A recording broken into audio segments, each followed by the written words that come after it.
Hola, bienvenidos. Mi nombre es José Manuel López García. Origen del ser humano. Ciertamente Thomas Huxley, Charles Darwin y Ernest Haeckel defendieron en la segunda mitad del siglo XIX que el ser humano procede evolutivamente de especies animales antropoides. Ha habido numerosísimas investigaciones al respecto, numerosos científicos, paleoantropólogos, antropólogos, etcétera, que se han dedicado a estas cuestiones y ya hay muchas evidencias a través de fósiles y por otros procedimientos de investigación que aseguran que estas teorías, el evolucionismo de Darwin y otras teorías en relación con esta misma, pues son algo pues indudable, evidente. Otra cuestión es que queden muchas cuestiones todavía por investigar, por dilucidar, por aclarar, etcétera, pero diríamos que los rasgos fundamentales del evolucionismo, por ejemplo, de las mutaciones, etcétera, pues ya se conocen con seguridad. Incluso existe la teoría neoevolucionista, el neodarwinismo, etcétera.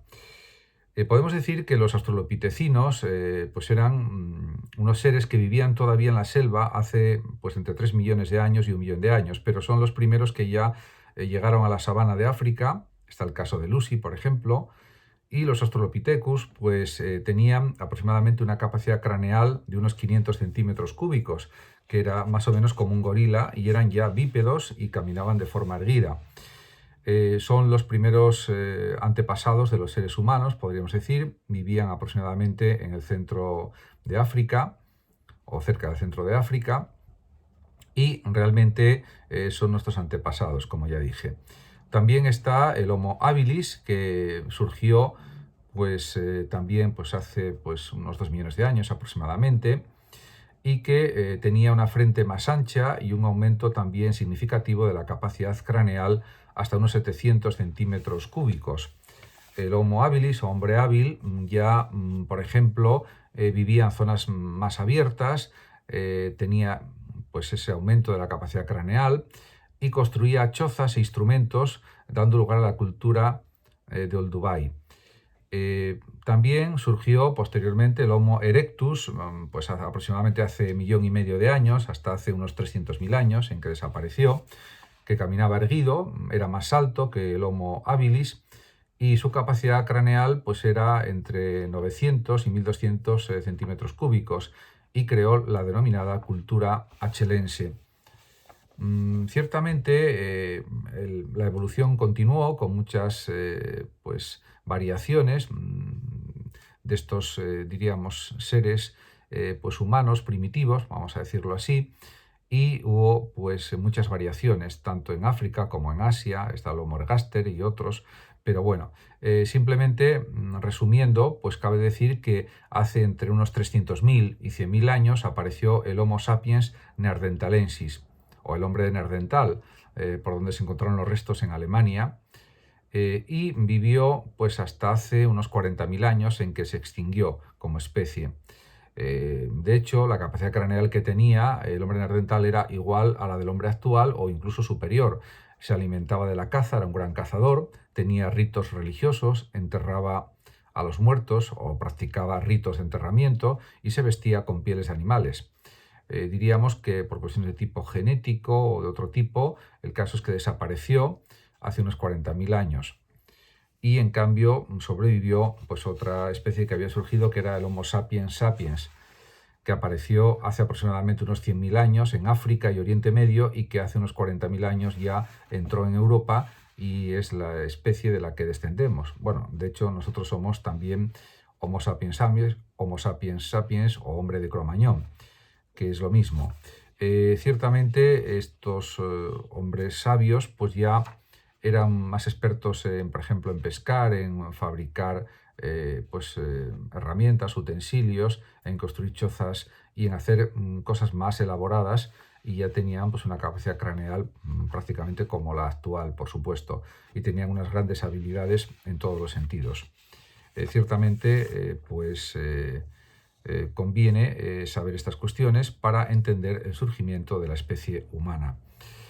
En cuanto a las diferencias de los homínidos con los antepasados animales, pues son claras. Por ejemplo, el ser humano posee 23 pares de cromosomas. En cambio, los grandes monos antropoides pues, poseen 24 pares de cromosomas. En lo relativo a las diferencias anatómicas, las más importantes o las más significativas son, en el caso de los humanos, que hay un mayor desarrollo del cerebro al aumentar el tamaño y la complejidad de la red neuronal cerebral humana. Eso hace que las personas, los homínidos, tengan ideas más elaboradas, más complejas, etc.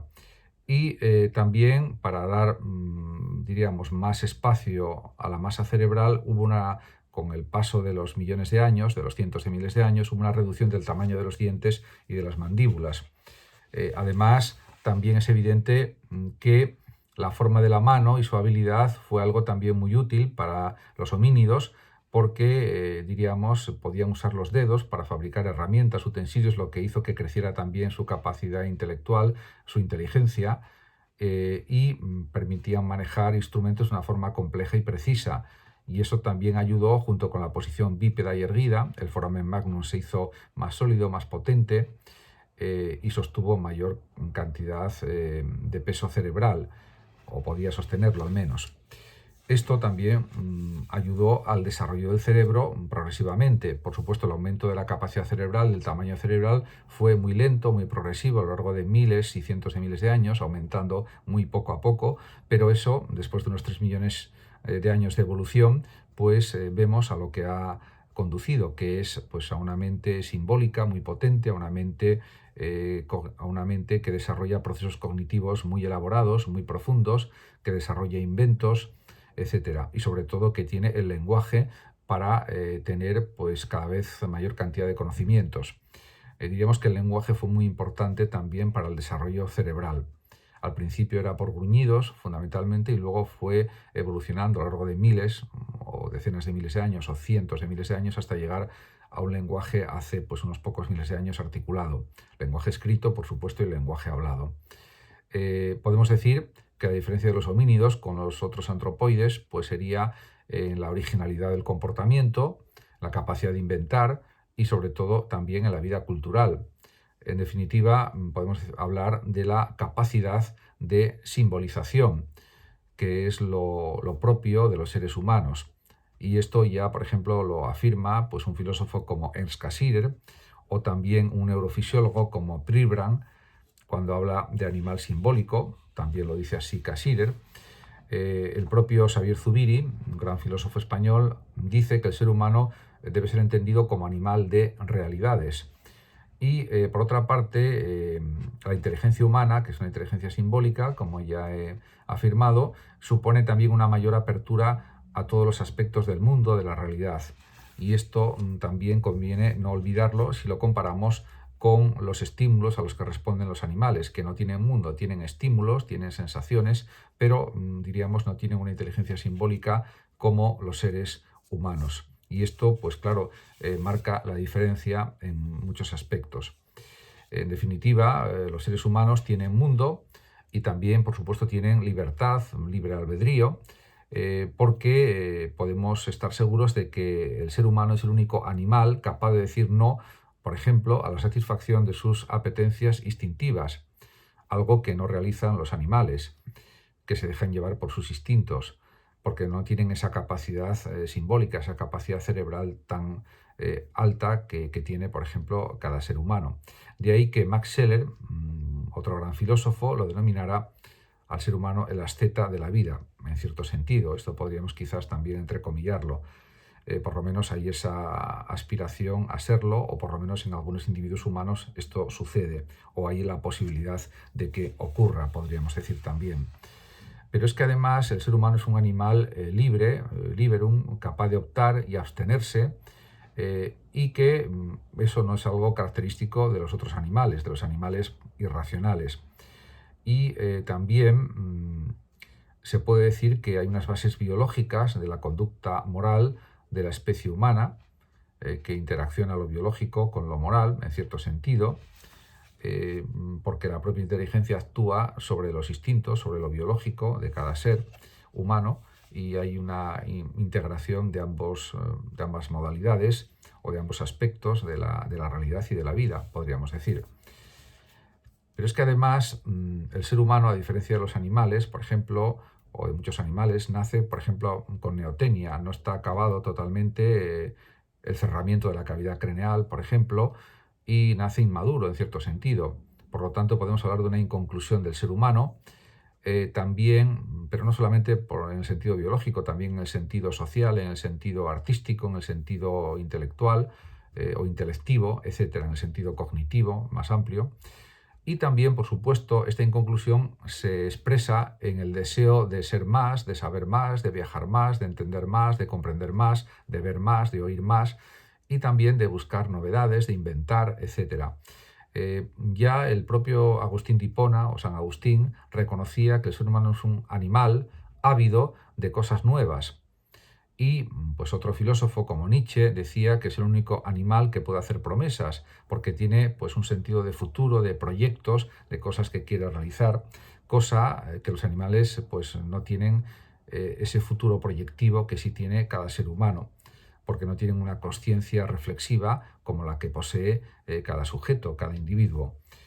También es cierto que hay pues una cuestión importante que es el ensimismamiento que poseen los seres humanos a diferencia de los animales. Es evidente, por tanto, que cada persona tiene un sí mismo, una conciencia propia, desde la que es capaz de orientarse y regir sus acciones, forjando ideas y proyectos. En este sentido, el hombre es un ser proyectivo, los animales no piensan en el futuro, viven exclusivamente el presente. Muchísimas gracias a todos por su atención y hasta mi próximo vídeo. Saludos como siempre a los oyentes de Radio Sofando y Hablando de Filosofía de México. Y por último decir que el que lo desee puede compartir este vídeo en sus redes sociales, darle like o suscribirse a mi canal de YouTube. Hasta siempre. Gracias.